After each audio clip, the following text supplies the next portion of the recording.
What's going on, everybody? I hope everyone is having a fantastic evening so far. We got the Chris Gravies commitment. We're going to get into that. 4-star cornerback out of Bishop Vero High School, Fort Myers, Florida. But before we break down Chris Gravies and much more in recruiting, we got to talk about a local talent. He attends Miami Central Senior High School. Ross, please introduce talented guest. We have got one of the most underrated guys, in my opinion, and a lot of other people's opinions in the 2022 class. This is interior offensive lineman Elijah Miller from Miami Central High School.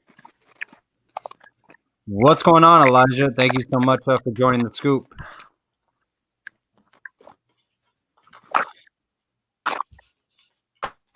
Did he freeze for a sec? I think so. While we wait on Elijah real quick to get his connection back up, Ross, I mean, just what's your breakdown of Elijah Miller? This is a truly dominant interior offensive lineman. I mean, this guy absolutely bullies pass rushers and interior defensive linemen. There are multiple clips of him online basically going out of his way to pancake the guy that he's one-on-one with.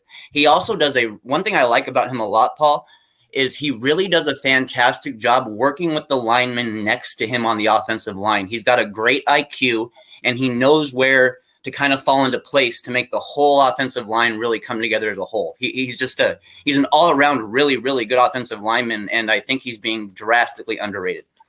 Yeah, I mean, we had the Crib on last week in our big show, and he only had great things to say about Elijah Miller as a player, and that's kind of what motivated us to get Elijah Miller on the show, because I know beforehand, you were talking about him, how great of an offensive lineman he will be, and you kind of admired him as a Power 5 player, and you think he potentially could be a take at the Power 5 level.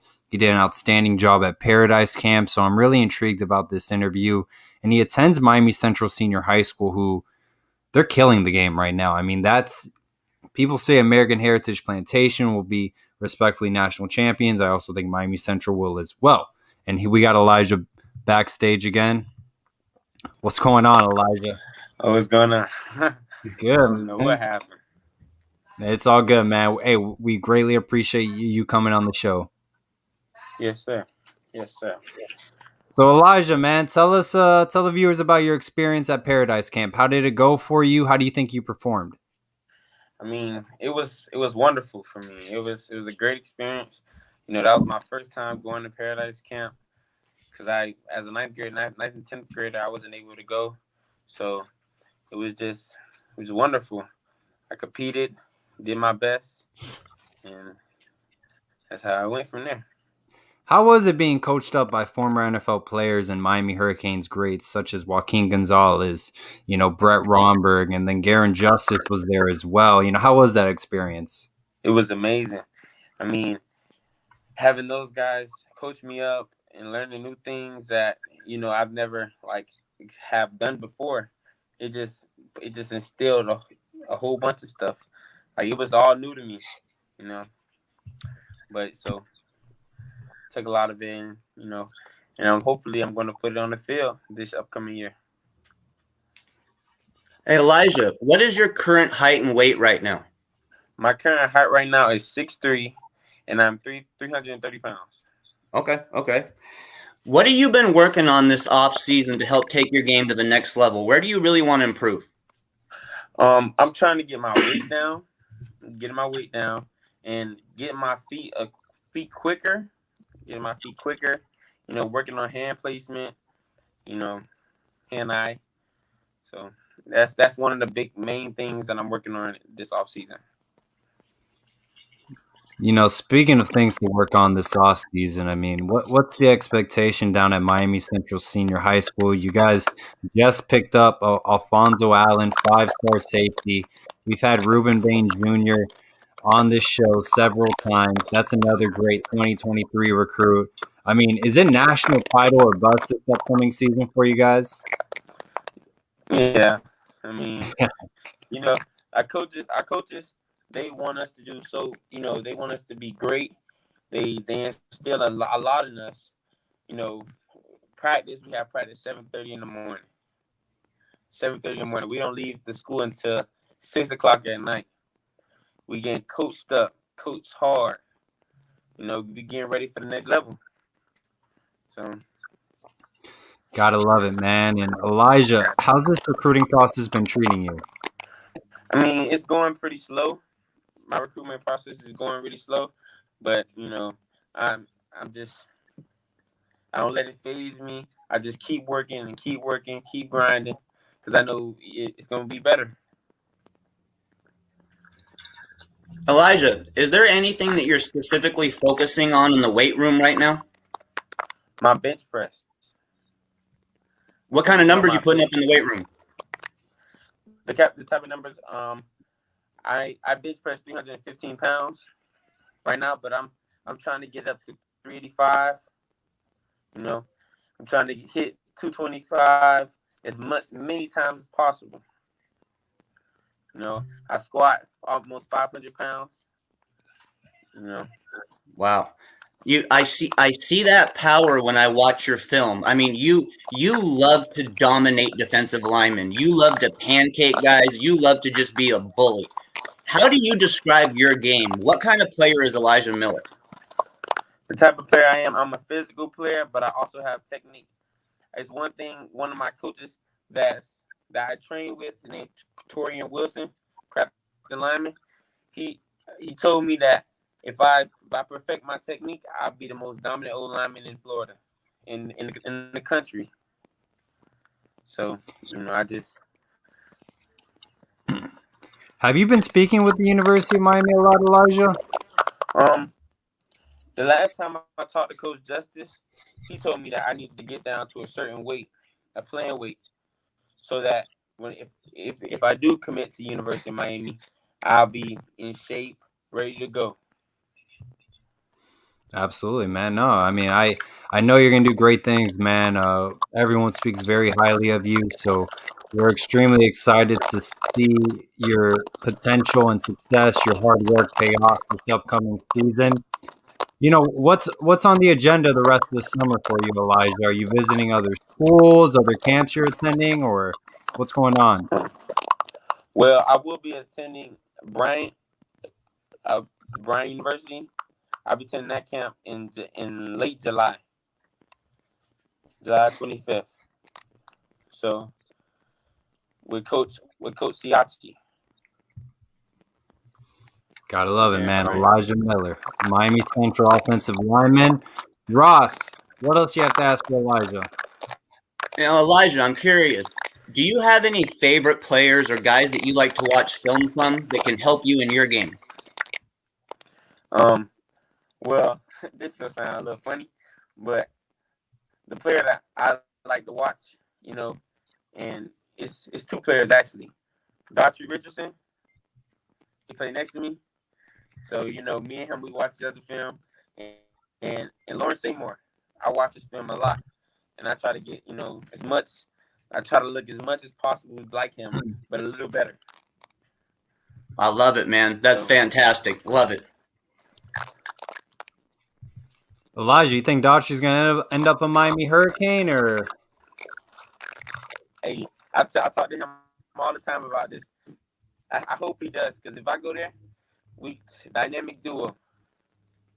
Gotta love it, man. Gotta love it, man. Miami Central, that pipeline you guys build, man. I know you guys are gonna do great things. You guys are stacked this upcoming season. Yes, sir. Ross, anything else you got for Elijah? No, not right now. I'm just grateful we got a chance to talk to him and let the fan base get a little more familiar with him. Like I was telling you guys, I truly believe this is one of the most underrated players in the 2022 class. Elijah, we appreciate your time, man. We wish you the best of luck this upcoming season, and thank you again for your time.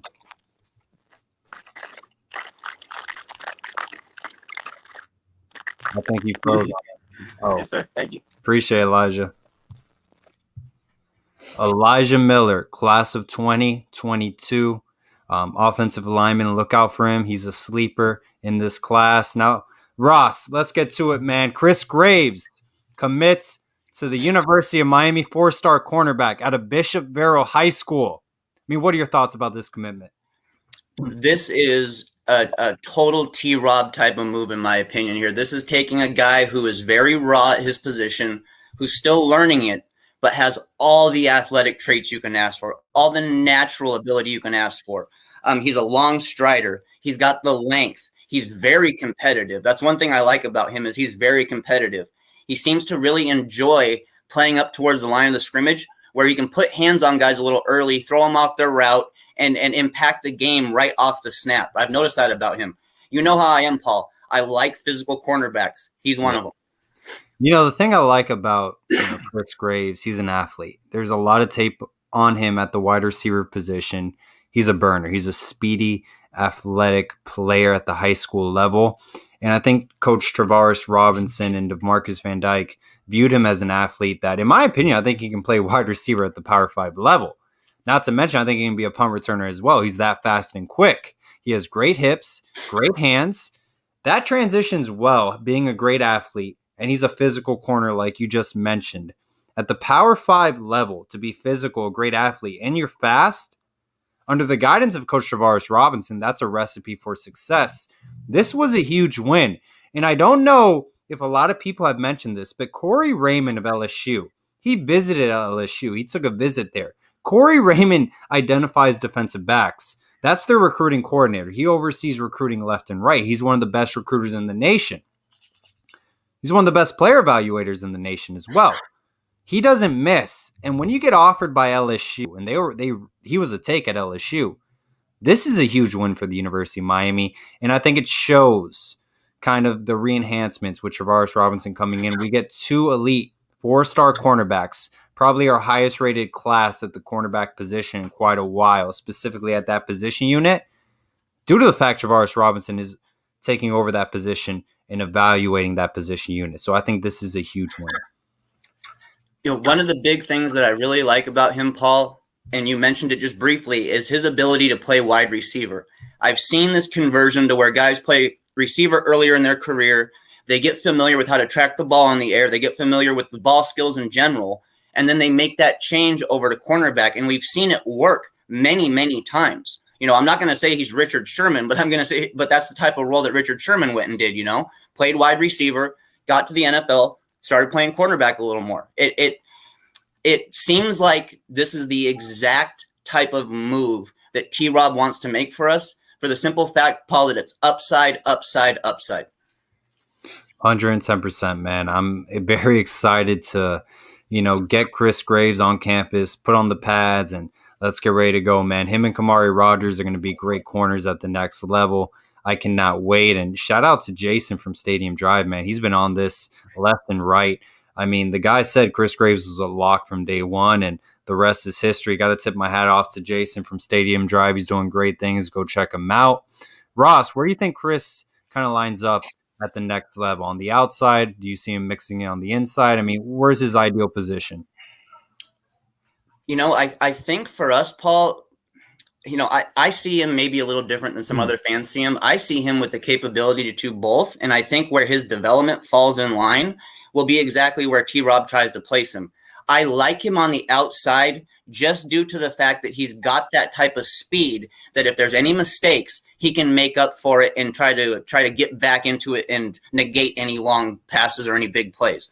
Guys on the outside with that kind of speed are vital now in the spread offense era, and they're the type of guys you want to have. 110% agree, man. I think Chris Graves, this is going to be a great transition to the Power 5 level. Speedy athlete that, in my opinion, you can play wide receiver at the Power 5 level. You can play cornerback.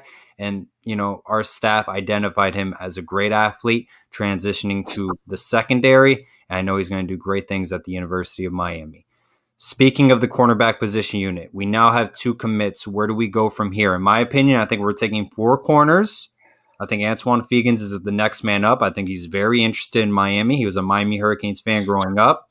His family was as well. Out-of-state cornerback. Who do you think's next on the board? Fegans has definitely had a lot of hype going on, and I think it had a lot of it to do with, a couple nights ago, he and his family started posting all kinds of Miami pictures, from their Paradise Camp visit or whenever it was when he was down there. That kind of ignited the fan base, like it got everybody just lit up and ready to get the next commitment at cornerback. I like him a lot as a player, Paul. I like him a whole lot. I mean, 6'2", 180 pounds, aggressive, high-end instincts. This is a guy that displays all those natural and innate instincts that you want to see at an elite cornerback. We've also got, other guys like Earl Little, Nick Cole, Jakari Henderson, the twin. We've got some very athletic options at cornerback. I think Nick Cole really might be the guy after Fegan. I really do, simply for his versatility, Paul. When you add guys like Kamari, Graves, and Fegan, then you add a guy like Cole at the back end, that kind of rounds out the whole class, in my opinion. Sounds like a solid get right there at the cornerback position unit moving forward. I understand Demario Tolan committed to LSU. Listen, Demario Tolan is going to be a great linebacker at the next level, hands down. I saw him live in person. This guy is huge. He's 6'2", 200-plus pounds. He's everything you want at the definition of a linebacker position. I see a comment from Al Gibson. I hope we get Earl Little. I honestly think he is a lock to Alabama. That's my opinion. You never know what could happen in recruiting. Anything could change, but I think right now, I think Alabama is in a very safe place to land him. So that's just my opinion, but you never know once again in recruiting. But if I had to make my prediction right now, Earl Little to Alabama. So, speaking of Demario Tolan, he does not pick Miami. It was a tough loss, I'll be honest. Miami went full court press on Demario Tolan. He was down here for a visit. He attended Paradise Camp, spoke with John Beeson, spoke with Avante Williams from the same area in Orlando. Tough loss. You lost to Blake Baker, who was the primary recruiter at LSU.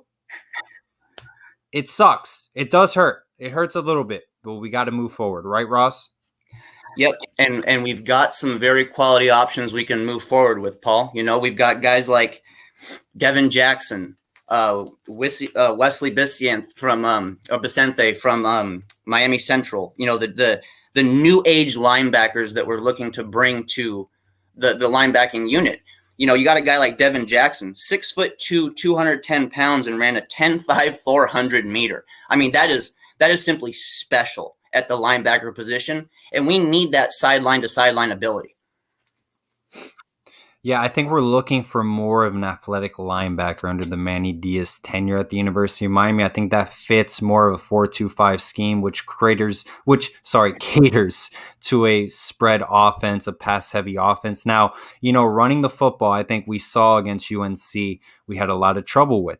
And I think that's because we're missing, we're focusing on a lot of inside linebacker play, a little bit undersized at the linebacker position unit. We're missing those Denzel Perrymans, those Jonathan Vilmas, for example, DJ Williams, those middle linebackers, outside linebackers who provide the hit stick, for example. We're missing that. But, you got to trust the staff in their evaluation. They're catering to a more athletic linebacker. So that's the profile we see with Wesley Biscient and Devin Jackson, like you just mentioned, out of Omaha, Nebraska. Right now, it's 50-50 for Devin Jackson with Arizona State and Miami. Do you think Miami can land him? I think we're in a good spot, Paul. I really do. It's hard for me to say that we're necessarily in the driver's seat. I feel like that 50-50 is pretty true and pretty genuine. 100%. I do believe, though, that we're in a very good position to add a player like him. And, there's some other names out there that the staff has been keeping in touch with just in case, we don't land some of the top guys. We've got guys like Justin Medlock, Devin Smith, Kobe McLeod, Avian Rice, who was a recent safety and moved to a linebacker. Some guys that showed up to Paradise Camp, Leon Hart. He's a 3-star linebacker out of Edison. Offers from Bama, Arizona State, LSU, You spoke with another one, Benjamin Hudson from Bishop Gorman, 6'2", 210 pounds. We're identifying a certain type of linebacker, and we're casting our net wide just in the hopes that if we miss on some of the top ones, we still get to bring in that sideline to sideline speed. A lot of people in the chat, Ross, are saying it's not over with Tolan. Do you agree with that? Now, look, I see the perspective of you got to keep fighting till the end. I don't know. I think he really likes LSU, and Miami's going to have to put up a lot of wins and make a lot of noise during the regular season for us to flip Tolan from LSU. I completely agree. I mean, this is a high-end SEC team, and they identified him as a priority target, and they treated him as one. It will be an absolute battle to get him out of that commitment. Of course, we're going to keep trying to do it because he's the type of player that you want to keep battling for. There's no doubt about it. And the whole Blake Baker thing, it definitely irritated some fans, and then as we saw today, DeMarcus Van Dyke kind of took a shot at Blake Baker's Twitter post made about landing the big fish after he got Graves. So we got a little bit of stuff going on here behind the scenes too. So yeah, man, I really hope we can get some positive traction there. No, 110%. I mean, someone said Richard Hill said Wesley Besaint is a must get, and I 110% agree.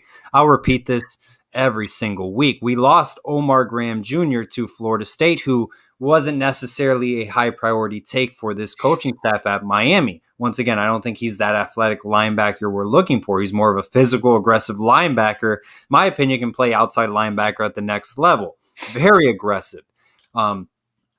Wesley Besaint is the number one linebacker in Miami-Dade County. Omar Graham Jr. is the second best. It means the best in Broward County. My apologies. So you had the top two in South Florida. You can't lose those two to Florida State. So you got to have the full court press with Wesley Besaint. And I think Miami is in a great position. Disregard throwing down the U at Florida State and that whole situation. Let's land Wesley Besaint. Let's land Devin Jackson. I think we're only taking 2 linebackers for this class. What do you think? I completely agree, Paul. Those are the 2 priorities right now. There's no doubt about it. I think a guy like Medlock is actually being seen as that plan B option or the high-end plan B option. For a while, his name was in the mix for our top guys, but I think now that Tolan has ended up at LSU, it's that full court press on our top 2 guys, and we're going to go hard for them, bro. I mean, we know we have to get these commitments. We know we have to. $5 donation from Sigmund. Thank you very much for your contribution, man. We greatly appreciate the time and effort you spent watching our videos. How many more corners are in play, Scoop? I'll say this, Sigmund. I think we're going to take 4, so there's 2 more spots available. Ross, do you agree? I agree. I believe that there's pretty much 4 cornerback targets that we're trying to fill for those last 2 spots. And the nice thing about it is if we fill out this class the way that we want to, I'm not talking about Jaheim Singletary. I mean, that it's great that he has given us the time of day, but I just don't see that one happening yet. But as far as the realistic options, or what I opinionated as realistic options, we can make this a very, very, very good cornerback class and the exact type of players that T-Rob turns into major talent. Huge shout out to DeMarcus Van Dyke as well, man. I think he's doing a tremendous job. I myself and many other people were questioning him when he took on this role because of his experience level. Keep in mind, if you guys remember, he was going to take a job at Utah State. He was going to leave, and Miami said, hey, no. Come coach the cornerbacks here, man. We really need you. And he's done a tremendous job, man. He was a big impact in landing Chris Gravies, who, once again, I think he's going to be a phenomenal corner at the Power 5 level. This is a special corner we're getting in with Chris Gravies. Because, guys, please remind me, when was the last corner we got? And I could be completely off. That played wide receiver at the elite level at the high school position, 7-on-7, and can transition that well as an athlete to play punt return, kick return, and cornerback at the next level. He can play literally 4 different positions per se. I'm trying to think here myself, Paul. I mean, it's one thing to have a guy be a converted player from a position to another. It's a whole other thing when you're talking about a guy who could be elite at the position you're converting him from or to.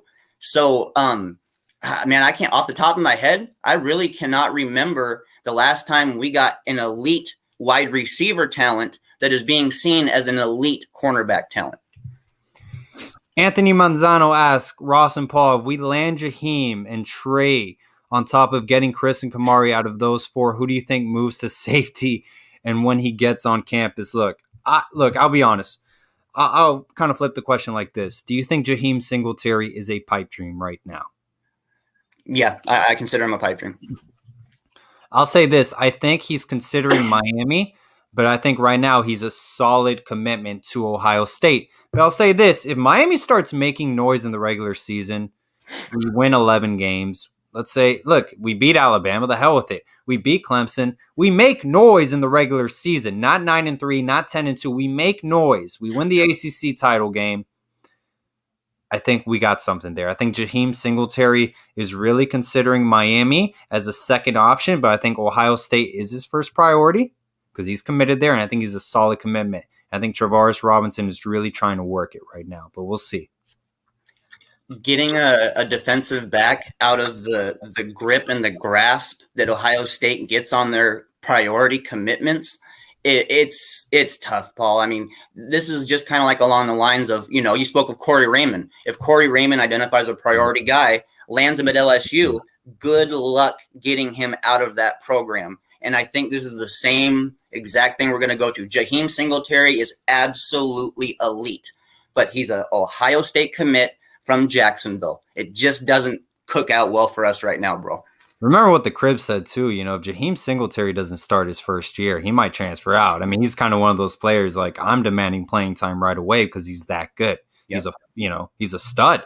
Yeah, he's a stud. He's a 5-star corner, going to Ohio State. So, hey, I think we're still in the mix. It's a long time, but at the end of the day, we have to win big football games during the regular season. We have to make a lot of noise. You mentioned Corey Raymond evaluating cornerbacks. I strongly believe, guys, if Travaris Robinson was not on this coaching staff, we would not have landed Chris Graves. And a lot of contribution to this commitment goes to DeMarcus Van Dyke as well. That is a great 1-2 punch. But once again, if Travaris Robinson is not on this staff, we don't land Chris Graves, and I'll stand by it. I will stand right next to you with that one, Paul. I completely agree. These are the types of cornerbacks that we simply were not getting, and especially at this stage of the recruitment process. You remember, Paul, we were talking about guys like was it Tim Burns last year, guys like the 3-star McBurrows that ended up not coming here and going to Michigan. Those were the guys that we were down to the wire with trying to get. We're not doing that anymore. When we're talking about like a 3-star option for us now, we're talking about a guy like Nick Cull, a guy who is being seen as possibly a lot more than a 3-star. The versatility, the physical play, some of those elite traits that you want from a 3-star. We're not just settling for guys anymore. We're finding guys, identifying talent, and we're bringing that talent in. Turin Blow, $5 donation. Thank you so much for taking time out of your night and your contributions to the channel, man. We greatly appreciate it. We'll get Singletary in my Charles Barkley voice guaranteed. Gotta love it, man. Let's see what happens. Let's keep this momentum up. My last question for you, Ross. Who do you think's our next commitment? Dachi Richardson has his decision coming up. What do you think?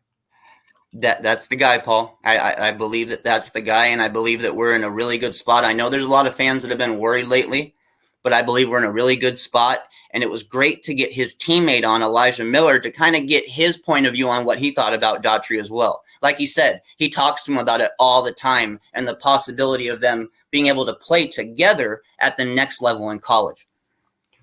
We have over 100 people watching us right now. We were less than 30 minutes in, man. Gotta love it. Thank you to everyone that has been watching the show, taking time out of their Friday night to just hear us talk Canes football, man. We are extremely grateful and blessed for every single one of you guys.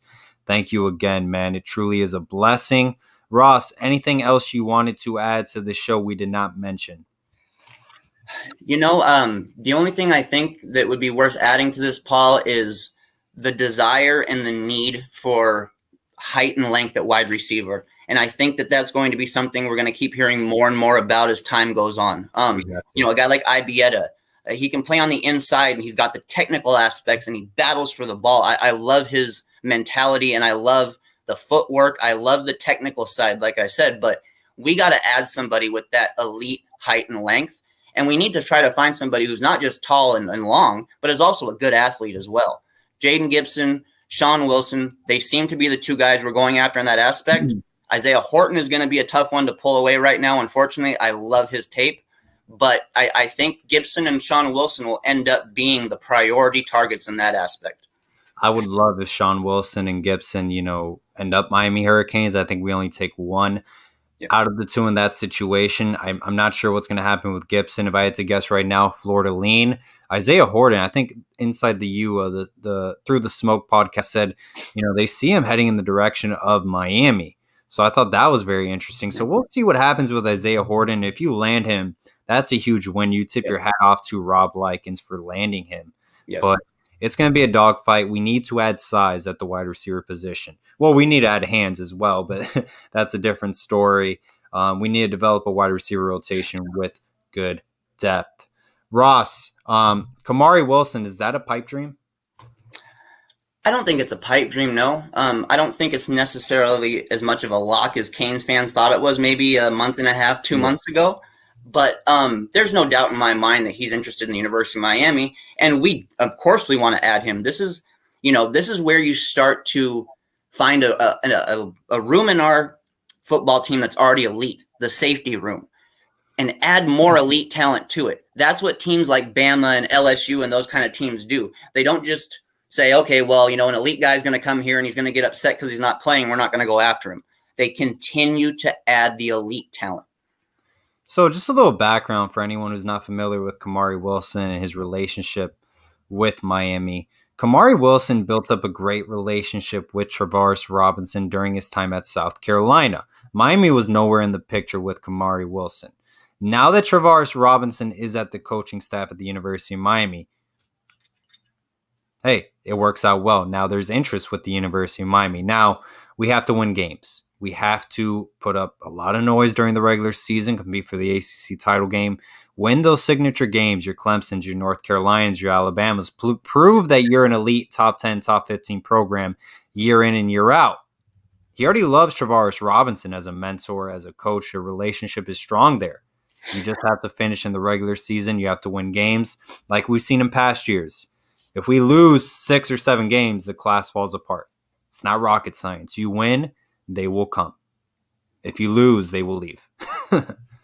No doubt about it, Paul. Winning is going to be the cure for all of our ailments, Yeah, we had a little success last year, but finding consistency as a winning team, that's what will really take us to the next level in recruiting. I hope fans really do see that the T-Rob effect is genuine, it's true, and it's real, and it's already happening at the University of Miami. 110% agree. And that's what happens when you spend money on the appropriate coaches. Because at the end of the day, Urban Meyer said it best, the backbone to your college football program is your coaching staff. You have to spend the money. And we've seen this.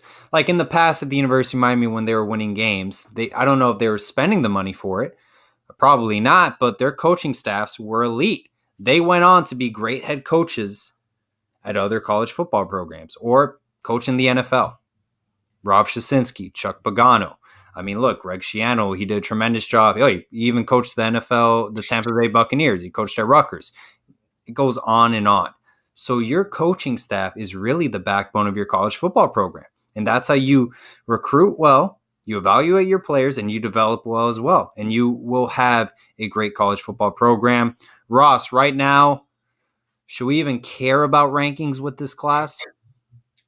Right now, no. I don't want fans getting too wound up about that or letting the FSU guys say, oh, you're fighting for 70th place. Don't even worry about that right now. When it's all said and done, we'll be hovering right around that 15, 12, 13 mark, overall ranked in the class, I believe.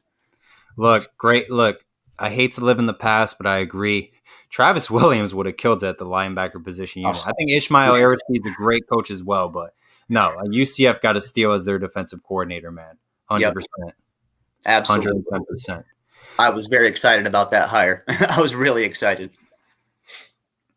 Anything else you wanted to add, Ross? We got over 120 people on the live show, man. Thank you again for everyone joining us. We truly are blessed to have every single one of you guys on, man. This was a show on the fly. It's Friday night in the afternoon. I'm tired from work. I'll grind it out. I actually have a question for you, Paul. Yes. seeing the Caden Helms top schools that he picked out now, and a lot of fans starting to get a little worried because of that. Where do you think we fall at tight end? Is it all in on Skinner? Yeah, I think we're going full court press with Jaleel Skinner. I think the staff was a little bit surprised regarding Anthony Jones committing to Texas. I think it caught them a little bit by surprise. And I don't think he was like a high priority. You know what I mean? Mm-hmm. I think at the moment he was their top priority. My apology. He was their second priority. Jaleel Skinner was always their top priority. So I think the full court press is there. We mentioned Sean Wilson's name tons of times. I would not be surprised if they value him as a tight end at the next level and they're seeing what is the next step after Jaleel Skinner. If he doesn't pick Miami or if he commits to Miami, what's the next step forward? Because Sean Wilson's profile matches a Power 5 tight end. He's 6'5", 225 pounds. Add 20 pounds of weight on him, 10 pounds of muscle. That's a recipe for success. He's a huge target. You cannot miss him. He's a bigger body wide receiver than Darrell Langham. And Darrell Langham could have transitioned to tight end, in my opinion. The thing I've noticed about Sean Wilson, and especially been since this last high school season ended, he has really focused on developing his body. He wanted to not just be a tall, lanky wide receiver with no strength. He wanted to be the tall guy with length and strength. He just has this competitive side to him, Paul. I mean, it's something that I want in our wide receiver room or in our tight end room. I think if you add like that 20 pounds, like you said on Sean Wilson, he's got the frame to support that, and he would completely be a dominant pass catching option as a tight end. One thing I will say about our tight end recruiting situation, never doubt Coach Fields. He's a tremendous recruiter. He's one of the best in college football, and he will get what he wants on the recruiting trail. Believe me. So do not give up on Jaleel Skinner. You never know what could happen. And D. Burnett asks, when do you think Wesley Besaint commits? I think he's going to enjoy his recruiting process, and it may even be all the way to early National Signing Day or the appropriate National Signing Day. I think it's going to enjoy the recruiting process. And that came from X from Footballville Nation that stated that out publicly. So just look out for that. But I will say he will be a Miami Hurricane in my prediction right now. I agree. I think he will most definitely enjoy the process. And I think we've seen that he already is enjoying the process. When you're an elite player and you've got elite schools chasing after you, have fun. Have fun with this whole process. Enjoy it. Find all the information you want to get, really make developmental bonds with the coaching staffs, and then find that, like kids talk about now, Paul, it's not a 4-year plan. It's a 40-year plan when they get invested in colleges now, especially with the NIL. So, I want these guys to have fun, and I want these guys to make sure that they make the choice that they truly want at the end of the day. My last question of the show, I promise. I know I keep saying the last question. We got to keep it going. I'm feeling it. When do you think the name, image, likeness bill really makes an impact on recruiting at the University of Miami? I think, honestly, with the advancements we are making right now, and props to De'Aaron King for being the guy that's really pushing this, with him not just looking for himself, but looking to spread out the wealth to the team, basically, and to guys who need it, that's where I think we take things to the next level very soon. I could see us honestly grasping a hold of this NIL situation and just running wild with it after this next season, Paul. Let our current guys show that they can make money, show that they can get those deals, and then we can go to recruits and say, look how quick guys are getting paid at Miami. Joshua with the $25 donation, man. Thank you so much, man. We greatly appreciate your love for this channel. It truly means a lot. Everyone who was able to join tonight's show, man, taking time of their Friday night. Just grateful you guys want to hear us talk Canes football, man. So thank you again. We promise you that there will be a lot more content out there moving forward, and we plan to put out a lot of daily videos and keep you guys updated with recruiting, whether it's just game previews, etc., post-game shows, pre-game shows, whatever you want. We got it. So thank you again, Joshua Bra, for the $25 donation, man. It means the world to us. All right, man. It was a pleasure talking some recruiting with everyone. At the end of the day, guys, enjoy Chris Graves' commitment. I guarantee you he's going to be a great player at the Power 5 level. If not, we failed him as a coaching staff. I'll leave it at that. High upside, Paul. Yet while he's raw, he has got all the natural traits that T-Rob normally turns into a starting caliber cornerback. So this is all about development with him. That's all development. Everything else is already there. And always, guys, go Canes. All about the U. Take care.